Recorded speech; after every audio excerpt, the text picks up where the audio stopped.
Hello everyone, welcome back to the channel your vet friend. तो आज से हम जो है अपना फिजियोलॉजी पोर्शन स्टार्ट करने वाले हैं। तो फिजियोलॉजी के अंदर आज हम पढ़ने वाले हैं ब्लड के बारे में। ठीक है, तो यहाँ पे हम पढ़ेंगे कि आखिर ब्लड क्या है। ठीक है, और ब्लड के टाइप्स वगैरह क्या हैं और ब्लड के अंदर क्या क्या पाया जाता है, ये सब पढ़ने वाले हैं। ठीक है, सो लेट्स गेट स्टार्टेड। सो सबसे पहले ब्लड क्या है। ठीक है, तो देखो ब्लड क्या होता है। देखो, जब भी आपको चोट लगती है, ठीक है, इतना तो सब कॉमन सेंस यार, ब्लड क्या है। ठीक है, तो जब भी चोट लगती है तो जो रेड कलर का पोर्शन हमारी बॉडी से निकलता है वो ही ब्लड है। ठीक है, फिजियोलॉजी के टर्म्स के अंदर अब हम बात करते हैं कि ब्लड क्या होता है। तो ये एक फ्लूइड कनेक्टिव टिश्यू है, मतलब कि है तो ये लिक्विड पार्ट। ठीक है, और ये कैसा है, कनेक्टिव टिश्यू है, मतलब कि ये क्या कर रहा है, दो चीज़ों को कनेक्ट करने का काम कर रहा है। ठीक है, जो कि हमारी पूरी बॉडी के अंदर फ्लो करता है ब्लड वेसल्स के अंदर। ठीक है ना। सो आखिर ब्लड के क्या क्या फंक्शंस होते हैं। ठीक है, मेनली 3 फंक्शंस होते हैं ब्लड के। ठीक है, एक तो ये ट्रांसपोर्टेशन का काम करता है, गैसेस का ट्रांसपोर्ट करता है, न्यूट्रिएंट्स का ट्रांसपोर्ट करता है, वेस्ट मटेरियल का ट्रांसपोर्ट करता है, हार्मोन्स का ट्रांसपोर्ट करता है। ठीक है, ये रेगुलेट करता है, मतलब कि हमारे होम्योस्टासिस को, पीएच को। ठीक है, इन सब चीज़ों को मेंटेन करता है, हमारे ऑस्मोटिक प्रेशर को मेंटेन करता है, हमारा बॉडी टेम्परेचर कैसा है, वाटर बैलेंस कैसा है, इन सब चीज़ों को ये क्या कर रहा होता है, रेगुलेट कर रहा होता है। और साथ ही साथ हमारे ब्लड के अंदर क्या होते हैं, कुछ प्रेजेंट होते हैं, वो क्या कहते हैं, लिम्फोसाइट्स वगैरह प्रेजेंट होते हैं। ठीक है ना, जिसकी वजह से ये हमें जो है इम्यूनिटी भी प्रोवाइड कर रहा होता है। अब देखो, हमारा जो ब्लड है ना, उसके अंदर 2 पार्ट्स हैं। ठीक है, एक है सॉलिड वाला पार्ट, एक है लिक्विड वाला पार्ट। ठीक है, तो ये एक ऐसा फ्लूइड है जिसके अंदर सॉलिड वाला पार्ट देखने को मिलता है, that is cells and cell fragments देखने को मिलते हैं। ठीक है, तो ये एक फ्लूइड है जिसके अंदर हमें सेल और सेल फ्रेगमेंट्स देखने को मिलते हैं। मतलब कि बेसिकली ब्लड के अंदर ना 2 चीज़ें होती हैं। जो लिक्विड वाला पोर्शन होता है उसे प्लाज्मा कहा जाता है। ठीक है, और जो सॉलिड पोर्शन, ठीक है ना, मतलब कि प्रॉपर सॉलिड नहीं होता, जो सस्पेंडेड एलिमेंट्स होते हैं उनमें क्या क्या आता है, सेल्स आते हैं। कैसे सेल्स आते हैं, एरिथ्रोसाइट्स आते हैं, ल्यूकोसाइट्स आते हैं और थ्रोम्बोसाइट्स आ रहे होते हैं। ठीक है, तो हमारा जो ब्लड होता है वो क्या चीज़ों से मिलके बना है, 2 चीज़ों से मिलके बना है, प्लाज्मा से मिलके बना है और जो है सेल्युलर एलिमेंट्स से। कौन कौन से cellular elements, erythrocytes, leukocytes and thrombocytes. ठीक है, अब ल्यूकोसाइट जो WBCs हैं ये भी फर्दर जो है 2 तरह के होते हैं। ठीक है, ग्रेन्युलोसाइट, ए ग्रेन्युलोसाइट। ठीक है, हमने स्टेनिंग के बेसिस पे जिन्हें डिफाइन किया हुआ है। ठीक है, कि जो स्टेन ले लेते हैं वो ग्रेन्युलोसाइट्स होते हैं, जो स्टेन अटेन नहीं कर पाते हैं वो ए ग्रेन्युलोसाइट्स होते हैं। ठीक है, अब जो हमारा ब्लड है उसके अंदर प्लाज्मा कितना परसेंट है, 55 to 70% जो है प्लाज्मा होता है। ठीक है, और 30 to 45% जो है सेलुलर एलिमेंट्स प्रेजेंट होते हैं। ठीक है, और ये जो है वही सभी फंक्शंस जो है परफॉर्म करता है जो ज़रूरी होता है हमारी लाइफ और हेल्थ के लिए। अब हम बात करते हैं स्पेसिफिक ग्रेविटी क्या होती है ब्लड की। ठीक है, तो स्पेसिफिक ग्रेविटी कुछ भी नहीं है, ये एक ना रेशियो है। ठीक है, मतलब कि तो किसी भी चीज़ की स्पेसिफिक ग्रेविटी हम कैसे मेजर करते हैं, तो जिस भी चीज़ की मुझे स्पेसिफिक ग्रेविटी मेजर करनी है, ठीक है, तो मैं क्या लूँगी उसका मतलब कि वो ले लूँगी। ठीक है ना, उसका वेट ले लूँ, वेट मेजर करूँगी अपॉन उसका डिस्टिल्ड वाटर का जो वेट होगा सेम वॉल्यूम का, मतलब कि दोनों की वॉल्यूम सेम होनी चाहिए। मतलब कि अगर मेरा वो 500 ml है तो नीचे वाला भी 500 ml होना चाहिए। ठीक है, तो मैं क्या करूँगी, रेशियो लूँगी, जो भी मुझे लिक्विड मेजर करना है, फ्लूइड मेजर करना है, उसका वॉल्यूम का वेट लूँगी, उसको डिवाइड कर दूँगी किससे, डिस्टिल्ड वाटर जो है, ठीक है ना, जिसे हम मतलब कि जिसका टेम्परेचर 25 डिग्री सेल्सियस होगा। ठीक है, उसके वेट से मैं उसको डिवाइड कर दूँगी तो मुझे क्या मिल जाएगी, उस चीज़ की स्पेसिफिक ग्रेविटी मिल जाएगी। ठीक है, तो इसी तरह से हम जो है ब्लड की स्पेसिफिक ग्रेविटी निकालते हैं। और अब क्योंकि ब्लड वेट मेजर कर रहे हैं ना, तो ब्लड के अंदर क्या होते हैं, सेलुलर एलिमेंट्स प्रेजेंट होते हैं। ठीक है, और जो है कुछ प्रोटीन एलिमेंट्स प्रेजेंट होते हैं। ठीक है, तो अब हम क्या कर रहे हैं, ब्लड के अंदर भी हम मेजर कर रहे हैं किसकी स्पेसिफिक ग्रेविटी, प्लाज्मा की स्पेसिफिक ग्रेविटी। तो जो प्लाज्मा की स्पेसिफिक ग्रेविटी है उसके लिए मेनली रिस्पॉन्सिबल होते हैं प्लाज्मा प्रोटीन। ठीक है, तो प्लाज्मा के अंदर क्या होते हैं, देखो ब्लड मिलके बना है 2 चीज़ों से, प्लाज्मा से और सेल्युलर एलिमेंट से। अब जिस तरह से सेल्युलर एलिमेंट्स जो हैं वो 3 तरह के हैं, एरिथ्रोसाइट, ल्यूकोसाइट, थ्रोम्बोसाइट, उसी तरह से प्लाज्मा के अंदर भी हमें बहुत सारे एलिमेंट देखने को मिलते हैं, जैसे कि प्रोटीन्स हो गया, हार्मोन्स हो गए। ठीक है, इन सब चीज़ों में प्लाज्मा की जो स्पेसिफिक ग्रेविटी होती है उसे कौन डिटरमाइन करता है, प्लाज्मा प्रोटीन की कंसंट्रेशन। ठीक है, जितनी ज़्यादा प्लाज्मा प्रोटीन की कंसंट्रेशन होगी उतनी ज़्यादा स्पेसिफिक ग्रेविटी होगी प्लाज्मा की। और जितना ज़्यादा सेल्युलर एलिमेंट्स होंगे, ठीक है ना, और जो सेल्युलर एलिमेंट्स होते हैं देखो उनका वेट थोड़ा हैवी होता है। ठीक है। जो कॉर्पसल्स होते हैं वो थोड़े हैवी होते हैं, उनका वेट ज़्यादा होता है, इसीलिए जो सेल्युलर एलिमेंट्स होते हैं उनकी जो स्पेसिफिक ग्रेविटी होती है वो प्लाज्मा से ज़्यादा होती है, ठीक है, जिस वजह से ब्लड की स्पेसिफिक ग्रेविटी भी ऑफकोर्स थोड़ी फिर ज़्यादा ही बन गई, ठीक है। तो मेनली कॉन्ट्रीब्यूट कौन कर रहा होता है ब्लड की स्पेसिफिक ग्रेविटी में, that is the cellular elements, ठीक है। लेकिन अगर प्लाज्मा की स्पेसिफिक ग्रेविटी मेनली पूछी जाए तो प्लाज्मा की स्पेसिफिक ग्रेविटी को मेनली कौन वो कर रहा होता है, इन्फ्लुएंस करता है, that is the plasma proteins, ठीक है। यहाँ पर आपको डिफरेंट डिफरेंट स्पीशीज़ की जो है स्पेसिफिक ग्रेविटी बताई गई है। आप बस इतना देख लो कि सबसे मिनिमम स्पेसिफिक ग्रेविटी किसकी होती है, गोट की, और सबसे ज़्यादा होती है हॉर्स की, दैट इज़ सफिशेंट। फिर इसके बाद हम आते हैं कॉपर सल्फेट पे, ठीक है। तो किसी भी चीज़ की स्पेसिफिक ग्रेविटी मेजर करने के लिए, चाहे वो ब्लड है चाहे वो प्लाज्मा है, ठीक है, तो जो मेनली मेथड यूज़ किया जाता है वो होता है copper sulphate drop falling method, ठीक है। कॉपर सल्फेट का ड्रॉप फॉलिंग मेथड यूज़ किया जाता है, ठीक है। अब कई सारी चीज़ें हैं, ठीक है ना, जो कि ब्लड की स्पेसिफिक ग्रेविटी को इन्फ्लुएंस करती हैं, ठीक है ना। तो क्या क्या चीज़ें होती हैं, देखो हमें क्या देखना है, वेट। वेट किन किन चीज़ों से बढ़ सकता है ब्लड का, पॉलीसाइथीमिया, मतलब कि अगर सेल का नंबर ज़्यादा हो जाए, ठीक है।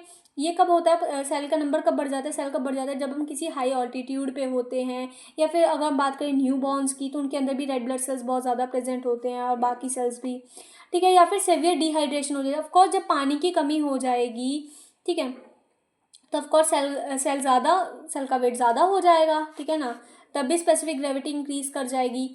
हीमो कंसनट्रेशन, मतलब कि अगर जो है हीमोग्लोबिन का कंसनट्रेशन बढ़ जाता है, जैसा कि ये कब होता है जब प्लाज्मा का लॉस हो जाता है, ठीक है ना, तो इस केस में भी स्पेसिफिक ग्रेविटी बढ़ जाती है। किन किन चीज़ों में स्पेसिफिक ग्रेविटी क्या कहते हैं डिक्रीज करेगी, जिस जिस में क्या होगा, वाटर का लेवल इंक्रीज करेगा, सेल का लेवल डिक्रीज करेगा। जैसे कि अब बात करते हैं प्रेगनेंसी के अंदर क्या होता है, प्लाज्मा की वॉल्यूम जो होती है वो बढ़ जाती है, क्यों, क्योंकि जो है हीमो डाइल्यूशन, मतलब कि ब्लड का क्या हो जाता है, डाइल्यूशन स्टार्ट होता है, ठीक है। अनीमिया, उनके अंदर जो है खून की कमी होनी स्टार्ट हो जाती है, जिस वजह से स्पेसिफिक ग्रेविटी डिक्रीज कर जाती है, ठीक है। कई रीनल डिजीजेस की वजह से भी जो है ये सब हो जाता है, हीमो डाइल्यूशन, ठीक है, मतलब कि और स्टारवेशन एंड माल न्यूट्रिशन, मतलब कि जब लोग भूखा रहते हैं तो क्या होता है, प्लाज्मा प्रोटीन का कंसनट्रेशन डिक्रीज कर जाती है, जिस वजह से स्पेसिफिक ग्रेविटी भी डिक्रीज कर जाएगी, ठीक है। एंड जब आईवी का ट्रांसफ्यूजन दिया जाता है तब भी क्या करती है, स्पेसिफिक ग्रेविटी डिक्रीज कर जाती है। Viscosity of the blood, viscosity क्या होता है, गाढ़ापन, ठीक है, कितना गाढ़ापन है ब्लड का, ठीक है। ये कैसे मेजर किया जाता है, ये मेजर किया जाता है कि आखिर कितना आरबीसी या प्लाज्मा प्रोटीन प्रेजेंट है, ठीक है। तो जो ब्लड की विस्कोसिटी होती है वो जो है डिटरमिन की जाती है विस्कोसीमीटर द्वारा, ठीक है। तो जो चीज़ें मेनली स्पेसिफिक ग्रेविटी को इन्फ्लुएंस करती हैं वो ही चीज़ें जो है विस्कोसिटी को भी इन्फ्लुएंस कर रही होती है ब्लड के, ठीक है। तो मेन प्लाज्मा प्रोटीन्स के साथ साथ गामा ग्लोबुलिन्स जो होते हैं वो भी क्या करते हैं, कंट्रीब्यूट करते हैं ब्लड की विस्कोसिटी में, ठीक है ना, और जो है हेल्प करते हैं नॉर्मल पंपिंग एक्टिविटी में ब्लड हार्ट के, ठीक है ना। देखो अगर ब्लड बहुत ज़्यादा गाढ़ा हो जाएगा या फिर कम गाढ़ा हो जाएगा, दोनों ही क्या करेंगे, हमारी हार्ट की जो नॉर्मल पंपिंग एक्टिविटी है उसे अफेक्ट कर रही होंगी, ठीक है। अब ब्लड का जो विस्कोसिटी होती है वो पानी की विस्कोसिटी से 5 गुना ज़्यादा होती है, ठीक है। तो ब्लड की विस्कोसिटी मतलब गाढ़ापन किन किन कंडीशंस में बढ़ता है, पॉलीसाइथीमिया, मतलब कि जब सेल का नंबर इंक्रीज हो जाएगा, या फिर heart failure, congestive heart failure हो जाता है, जॉन्डिस, वॉमिटिंग, इन सब कंडीशंस में क्या होता है, विस्कोसिटी बढ़ जाती है ब्लड की। डिक्रीज किन किन केसेस में करती है, अनीमा के केसेस में, एडीमा की केसेस में, ठीक है ना, इन सब केसेस में क्या करती है, ब्लड की विस्कोसिटी डिक्रीज कर जाती है। अब हम जो है बहुत डिटेल के अंदर पढ़ने वाले हैं प्लाज्मा के बारे में, ठीक है, कि आखिर प्लाज्मा क्या है। तो ब्लड के अंदर जो हमारे पास दो एलिमेंट्स होते हैं, एक हमारे पास होता है फ्लूइड वाला पोर्शन जिसे प्लाज्मा कहा जाता है, और एक होता है सेलुलर एलिमेंट्स। तो जो फ्लूइड वाला पोर्शन ब्लड के अंदर प्रेजेंट होता है वही क्या होता है, प्लाज्मा होता है। एक्चुअली में जो प्लाज्मा होता है वो येलो कलर का या येलो से कलरलेस कलर का होता है, ठीक है। ये डिपेंड करता है कि कौन सी पिगमेंट कितनी पिगमेंट है उसके अंदर, ठीक है। अगर हम बात करें डॉग के अंदर, ठीक है, तो उसका जो प्लाज्मा का कलर होता है वो कैसा होता है, गोल्डन येलो कलर का होता है। शीप एंड गोट के बारे में बात करें तो कलरलेस जैसा ही होता है। हॉर्स के बारे में बात करें तो बहुत ज़्यादा येलो कलर होता है। और काऊ के बारे में बात, ठीक है, उसमें भी क्या होता है, हाईली येलो होता है।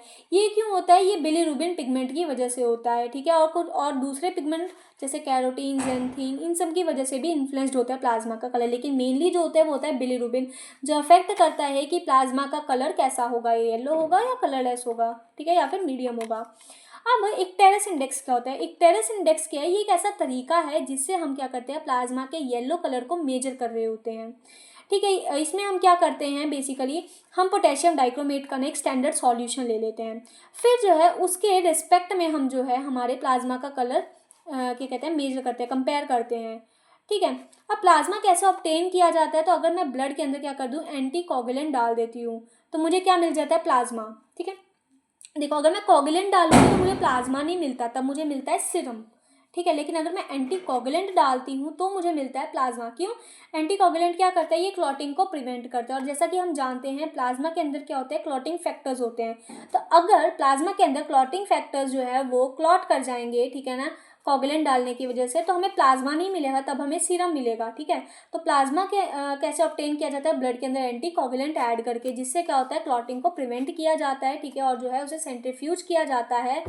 ठीक है, जो कि क्या करता है, एंटी कोगुलेंट जो होता है, ठीक है ना, वो प्रिवेंट करता है क्लॉटिंग को और सेल के क्लॉट करने को। ठीक है, अब प्लाज्मा किन किन चीज़ों से मिलकर बना हुआ है? देखो प्लाज्मा के अंदर ना मेनली हमें दो चीज़ें देखने को मिलती हैं, एक होता है सॉलिड पोर्शन, ठीक है ना, और एक होता है लिक्विड पोर्शन। लिक्विड पोर्शन में मेनली होता है वाटर, ठीक है, दैट इज 91 to 92% क्या होता है, वाटर होता है, और 8 to 9% क्या होता है, सॉलिड होते हैं। उन सॉलिड में भी क्या क्या चीज़ें आ जाती है, प्रोटीन्स आ जाते हैं जो 6 to 8% होते हैं, और ऑर्गेनिक और इनऑर्गेनिक कंपोनेंट्स आ जाते हैं जो 2 से 3% होते हैं। अब हम बात करते हैं सीरम के बारे में। ठीक है, तो अगर मैं ब्लड के अंदर एंटी कोगुलेंट नहीं डालती हूँ, ठीक है, तो इससे क्या होगा, जब ब्लड जो है, ब्लड देखो जब कभी भी आपको चोट लगती है, ठीक है, 5 से 6 मिनट के बाद जब आप देखते हो तो क्या होता है, जो ब्लड होता है वो क्या कर जाता है, जम जाता है। ठीक है, वो क्लॉट कर जाता है। ठीक है, एक जेली जैसा सब्सटेंस बन जाता है उस पर। तो मतलब कि इससे क्या पता चला कि वो क्लॉटिंग हो गई है। ठीक है, तो जब एंटीकोगुलेंट नहीं डाले जाते हैं, ठीक है, तो ब्लड जो होता है, जब वो ब्लड वेसल से बाहर आता है तो वो क्लॉट बन जाता है, कोगुलेट कर जाता है, और क्या बना लेता है, ब्लड क्लॉट बना लेता है। और फिर जब वो जो क्लॉट होता है वो श्रिंक करता है, तो क्या निकलता है, एक क्लियर वाटरी लिक्विड निकलता है। उसी लिक्विड को क्या कहा जाता है, सीरम कहा जाता है। ठीक है, सीरम क्या कैसे ऑब्टेन होता है, ब्लड के अंदर जो है एंटीकोगुलेंट ऐड ना करके, मतलब कि जब अगर मैं एंटीकोगुलेंट ऐड नहीं करूँगी तो ब्लड अपने आप नेचुरली क्लॉट कर जाएगा, जिससे क्या होगा, मुझे सीरम मिल जाएगा। ठीक है, तो सीरम और प्लाज्मा में क्या डिफरेंस होता है कि सीरम के अंदर हमें कोई भी क्लॉटिंग फैक्टर देखने को नहीं मिलता, जितने भी क्लॉटिंग फैक्टर होते हैं वो एब्सेंट होते हैं इन द सीरम, लेकिन प्लाज्मा में क्लॉटिंग फैक्टर प्रेजेंट होते हैं। ठीक है, अब हम बात करते हैं ब्लड के पीएच के बारे में। ठीक है, तो जो नॉर्मल पीएच होता है, हमारा ब्लड जो होता है वो स्लाइटली एल्कलाइन होता है। ठीक है, जो नॉर्मल पीएच होता है वो 7.4 होता है। लेकिन अगर देखें, और अगर हमारी बॉडी के अंदर देखें, ठीक है, तो जो वीनस ब्लड होता है वो स्लाइटली एसिडिक होता है। वो स्लाइटली एसिडिक क्यों होता है? क्योंकि वहाँ पर क्या होते हैं, बाइकार्बोनेट आयन प्रेजेंट होते हैं, CO2 प्रेजेंट होती है। ठीक है, CO2 प्रेजेंट होती है, तो जब वो वाटर के साथ रिएक्ट करती है तो क्या बनता है, bicarbonate ion H positive ion बन जाते हैं। ठीक है, तो वो जो H पॉजिटिव आयन होता है वो क्या करता है, कंट्रीब्यूट करता है एसिडिक करेक्टर में ऑफ द वीनस ब्लड। ठीक है, तो वीनस ब्लड जो होता है वो कैसा होता है, स्लाइटली एसिडिक होता है। ठीक है ना, as compare to arterial blood जो स्लाइटली एल्कलाइन होता है। ठीक है, एंड जो प्लाज्मा होता है वो ज़्यादा एल्कलाइन होता है देन द कॉर्पसल्स, मतलब कि जो सेल्युलर एलिमेंट्स हैं उनसे ज़्यादा एल्कलाइन क्या होता है, प्लाज्मा होता है। ठीक है, और ये कुछ लेवल्स हैं ब्लड पीएच रेंज के, ठीक है ना, ऑफ द डिफरेंट स्पीशीज। अगर ब्लड के अंदर, ठीक है, बहुत अगर एल्कलाइन रिजर्व जो है रिड्यूस कर जाता है, ठीक है, तो उस केस को क्या कहते हैं, एसिडोसिस। ठीक है, लेकिन अगर एल्कलाइन रिजर्व जो होता है, मतलब कि अगर एल्कलाइन रिजर्व बढ़ जाएगा तो उसे क्या कहा जाएगा, एल्कलोसिस। मतलब कि ऑफकोर्स अगर बाइकार्बोनेट आयन बढ़ जाएंगे ब्लड के अंदर, ठीक है, तो वो एल्कलाइन नेचर को बढ़ाएंगे, जिसे एल्कलोसिस कहा जाता है। ठीक है, लेकिन अगर H पॉजिटिव आयन बढ़ जाते हैं ब्लड के अंदर तो वो जो है एसिडोसिस कंडीशन को दिखा रहे होंगे, शो कर रहे होंगे। ठीक है, अब हम बात करते हैं प्लाज्मा प्रोटीन्स के बारे में कि आखिर कौन कौन से प्लाज्मा प्रोटीन्स जो होते हैं हमें देखने को मिलते हैं, ठीक है, इन द ब्लड। अब 3 तरह के मेनली प्लाज्मा प्रोटीन्स जो होते हैं वो प्लाज्मा के अंदर प्रेजेंट होते हैं। ठीक है, कौन कौन से होते हैं, एल्ब्यूमिन, ग्लोबुलिन एंड फिब्रिनोजन। सबसे ज़्यादा होता है albumin, then globulin and then fibrinogen. ठीक है, अब जो प्लाज्मा प्रोटीन होते हैं ये कहाँ पर बनते हैं, ये जो है लीवर के अंदर बन रहे होते हैं। It is the most important question that where are the plasma protein synthesize, so they are synthesize in the liver. ठीक है, तो जितने भी प्लाज्मा प्रोटीन होते हैं जैसे that is the albumin, fibrinogen, thrombin, globulin, ये सब जो है लीवर के अंदर बन रहे होते हैं। ठीक है, लेकिन अगर हम बात करें गामा ग्लोबुलिन्स की, ठीक है, ये कहाँ पर जो है, ये जो है लिम्फ नोड्स के अंदर जो है बन रहे होते हैं, ठीक है, और जो है मोनोन्यूक्लियर फेगोसाइटिक सिस्टम के अंदर बनते हैं of the spleen and the bone marrow, ठीक है। अब जो रेशियो है एल्ब्यूमिन टू ग्लोबुलिन का, ठीक है ना, वो मोस्टली कैसा होता है, 1:0.7 होता है, ठीक है।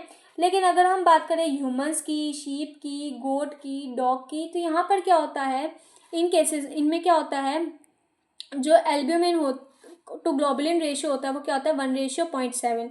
लेकिन जो बाकी स्पीशीज़ होते हैं, ठीक है ना, जैसे कि हॉर्सेस, पिग्स, काउ, कैट, इनके अंदर क्या होता है, एल्ब्यूमिन टू ग्लोबुलिन रेशियो जो होता है वो 1:1 होता है, ठीक है। और न्यूबॉर्न एनिमल्स के अंदर क्या होता है, कोई भी गामा ग्लोबुलिन प्रेजेंट नहीं होता, ये उन्हें या तो जो है उनकी मदर से मिलता है, ठीक है। बहुत मतलब कि जो न्यूबॉर्न एनिमल्स होते हैं, ठीक है, उनके पास हमें मिनट क्वांटिटी में या फिर जो है एब्सेंट ही होता है, ठीक है, गामा ग्लोबुलिन जो होते हैं वो एब्सेंट होते हैं। अब हम बात करते हैं कि आखिर हम प्लाज्मा प्रोटीन्स को सेपरेट कैसे कर सकते हैं, ठीक है ना, मतलब अलग अलग कैसे निकाल सकते हैं कि आखिर एल्बुमिन का रेशियो कितना है, ग्लोबुलिन कितने हैं, फिब्रिनोजन कितने हैं। तो इसके लिए जो है हमारे पास दो मेथड होते हैं, एक होता है हमारे पास सॉल्टिंग आउट मेथड और एक होता है हमारे पास इलेक्ट्रोफोरेसिस मेथड, ठीक है। एंड अब हम बात करते हैं प्लाज्मा प्रोटीन फ्रैक्शंस के बारे में, ठीक है। तो ये आपको बहुत ज़्यादा काम आएगा आगे के चैप्टर्स में। देखो, सबसे पहले हम बात करते हैं प्लाज्मा प्रोटीन्स, ठीक है। तो प्लाज्मा प्रोटीन्स के अंदर हमारे पास क्या क्या देखने मिलता है, एक होता है प्री एल्ब्यूमिन, मतलब कि अभी ये फुली एल्ब्यूमिन नहीं बना है, ठीक है। तो ये जो प्री एल्ब्यूमिन होता है इसका काम क्या होता है, इसका काम होता है thyroxine that is T4 and vitamin A का ट्रांसपोर्ट करना, ठीक है। अब एल्ब्यूमिन का काम क्या होता है, ये सब आप पढ़ के आ चुके हो, ठीक है। तो एल्ब्यूमिन जो होता है ये जो है इंट्रावेस्कुलर, मतलब ब्लड के अंदर ये कितना प्रेजेंट होता है, 2/5, और बाकी सारा आउट ऑफ द ब्लड, ठीक है ना, एक्स्ट्रावेस्कुलरली प्रेजेंट होता है। ये क्या करता है, जो कोलॉइडल ऑस्मोटिक प्रेशर होता है, ठीक है, वो प्रोवाइड कराता है। क्यों, क्योंकि इसका कंसंट्रेशन बहुत ज़्यादा होता है, दूसरा इनका जो साइज होता है वो बहुत ज़्यादा छोटा होता है, जिस वजह से ये क्या करते हैं, ऑस्मोलैरिटी को मेंटेन कर रहे होते हैं इन द ब्लड, ठीक है। तो पूछा जाए कि ब्लड के अंदर ऑस्मोलैरिटी को मेंटेन करने के लिए कौन रिस्पॉन्सिबल है, then that is the albumin. Globulin का काम क्या क्या होता है, ठीक है। तो ग्लोबुलिन के जो काम होते हैं वो क्या, ग्लोबुलिन जो होते हैं उनका काम क्या होता है, ट्रांसपोर्टेशन करना, ठीक है, कुछ ग्लोबुलिन्स का, और कुछ ग्लोबुलिन्स का काम होता है इम्यूनिटी प्रोवाइड कराना। जैसे कि अगर हम बात करें अल्फा ग्लोबुलिन, ठीक है, तो अल्फा ग्लोबुलिन जो होते हैं इनका काम क्या होता है, ये जो है कैरियर प्रोटीन की तरह एक्ट करते हैं, ठीक है ना। ये बिलीरुबिन को, लिपिड को, स्टेरॉइड को, थायरॉक्सिन को, इन सबको जो है ट्रांसपोर्ट करने का काम कर रहे होते हैं। बीटा ग्लोबुलिन्स के बारे में बात करें, ठीक है, तो बीटा ग्लोबुलिन जो है अलग अलग तरह के होते हैं। अगर वो कॉपर को ट्रांसपोर्ट कर रहे हैं तो उस बीटा ग्लोबुलिन को क्या कहा जाएगा, सेलुलोप्लाज्मिन। इसी तरह आयरन को कर रहा है तो फेरी ऑक्सीडेज या ट्रांसफेरिन कहा जाएगा, ठीक है। अगर जो है हीमोग्लोबिन को ट्रांसपोर्ट कर रहा है, ठीक है ना, हीमोलाइसिस के बाद, तो उसे हेप्टाग्लोबुलिन कहा जाएगा। अगर वो ट्राइग्लिसराइड, फॉस्फोलिपिड, कोलेस्ट्रॉल को कर रहा है तो एपोलिपोप्रोटीन कहा जाएगा। और हीम पार्ट को कर रहा है तो हीमोपेक्सिन कहा जाएगा। कॉर्टिसोल को कर रहा है तो ट्रांसकॉर्टिन कहा जाएगा। कोबाल्ट को कर रहा है तो ट्रांसकोबालामीन कहा जाएगा। गामा ग्लोबुलिन का काम क्या होता है, गामा ग्लोबुलिन जो होते हैं बेसिकली इनका दो काम होते हैं, एक तो ये ब्लड के अंदर विस्कोसिटी प्रोवाइड कराते हैं, दूसरा ये जो है इम्यूनिटी में इनका रोल होता है, ठीक है। जैसे कि अगर हम बात करें IgG, ठीक है, तो जो IgG होती है ये जो है सेकेंडरी, ये जो है ह्यूमरल इम्यूनिटी के लिए रिस्पॉन्सिबल होती है, ठीक है। ये प्लेसेंटा को क्रॉस कर सकती है और ये सबसे छोटी जो है क्या होती है, गामा ग्लोबुलिन होती है। फिर आता है IgM, ठीक है, ये जो है मेजर इम्यूनोग्लोबुलिन है, ठीक है ना। इसका काम क्या होता है, ये प्राइमरी रिस्पॉन्स के अंदर, प्राइमरी इम्यून रिस्पॉन्स में इसका बहुत इंपॉर्टेंट काम होता है, ठीक है ना। IgA जो होता है ये मोस्टली जो है ये कहाँ प्रेजेंट होता है, सलाइवा में, टीयर्स में, कोलेस्ट्रम में प्रेजेंट होता है, ठीक है। ये जो है नेचुरल पैसिव इम्यूनिटी देता है, ठीक है। और इसका जो है काम होता है वेरियस बॉडी सर्फेसिस को प्रोटेक्ट करना, ठीक है। ये प्लेसेंटा को क्रॉस नहीं कर सकता है, ठीक है। फिर आता है IgD जो है वो रिस्पॉन्सिबल होता है, ठीक है ना, जो कि क्या करता है, बी सेल की डिफ्रेंसिएशन करवाता है, ठीक है ना। बी सेल्स का क्या करवा रहा होता है, डिफ्रेंसिएशन करवाता है। फिर उसके बाद आता है IgE जो होते हैं ये बहुत ज़्यादा हाइपर सेंसिटिव गामा ग्लोबुलिन होते हैं। ये जो है एलर्जिक रिस्पॉन्सेस के लिए रिस्पॉन्सिबल होते हैं और ये जो है क्या करते हैं, रिलीज करवाते हैं हिस्टामिन का, ठीक है ना, बेसोफिल्स और मास्ट सेल्स से, ठीक है। इसके बाद आता है फिब्रिनोजन। देखो फिब्रिनोजन, फिब्री से ही पता चलता है मतलब फाइबर। तो फाइबर क्या करने वाला है, ये जो है क्या करते हैं, ब्लड क्लॉटिंग में मदद करते हैं, ठीक है। तो तो जो फिब्रिनोजन है ये क्या बनाता है, ये प्रिकर्सर है किसका, फिब्रिन का। फिब्रिनोजन क्या है, ये जो है प्रिकर्सर है फिब्रिन का, ठीक है। इसका काम क्या होता है, ब्लड कोagulation के अंदर रोल होता है। साथ ही साथ ये क्या करते हैं, जो सस्पेंशन स्टेबिलिटी होती है आरबीसीज की उसको भी इन्फ्लुएंस करते हैं, ठीक है। और जो है ये क्या करते हैं, फिब्रिनोजन की जो कंसंट्रेशन होती है, ठीक है ना, और जो ग्लोबुलिन की कंसंट्रेशन होती है उसको जो है ऑल्टर करते हैं, ठीक है ना। बेसिकली ये जो है सस्पेंशन स्टेबिलिटी के लिए रिस्पॉन्सिबल होते हैं एरिथ्रोसाइट्स की, ठीक है। अब हम बात करते हैं आखिर क्या क्या फंक्शन होते हैं प्लाज्मा प्रोटीन के। देखो जो जो आपने ऊपर पढ़ा ना वो सब आप इसमें लिख देना, अगर आपसे पूछा जाए प्लाज्मा प्रोटीन का फंक्शन क्या है। जैसे कि हमने सबसे पहले पढ़ा था एल्ब्यूमिन के बारे में, तो वो ऑस्मोलैरिटी को मेंटेन कर रहा है, ठीक है। फिब्रिनोजन के बारे में तो वो सस्पेंशन स्टेबिलिटी के लिए रिस्पॉन्सिबल है, ठीक है, क्लॉटिंग के लिए रिस्पॉन्सिबल है। तीसरा हमने गामा ग्लोबुलिन के बारे में पढ़ा था जो कि ट्रांसपोर्टेशन करवा रहा था, इम्यूनिटी प्रोवाइड करा रहा था। वही सब चीज़ें लिखी हैं कि देखो ये जो है कोलाइडल ऑस्मोटिक प्रेशर के लिए होता है, ठीक है। ये जो है पीएच को मेंटेन करता है, ब्लड बफर की तरह एक्ट करता है, ठीक है। सस्पेंशन स्टेबिलिटी को मेंटेन करता है, और जो है क्लॉटिंग फैक्टर्स कोagulation करवाता है ब्लड की, ठीक है। कैरियर प्रोटीन की तरह एक्ट करता है, ठीक है। इम्यूनिटी प्रोवाइड कराता है, ठीक है। ये सभी चीज़ें लिख देनी है आपने प्लाज्मा प्रोटीन के अंदर, ठीक है। बाकी जो प्लाज्मा लिपिड्स वगैरह हैं वो हम अगली वीडियो में पढ़ रहे होंगे। Till then bye bye.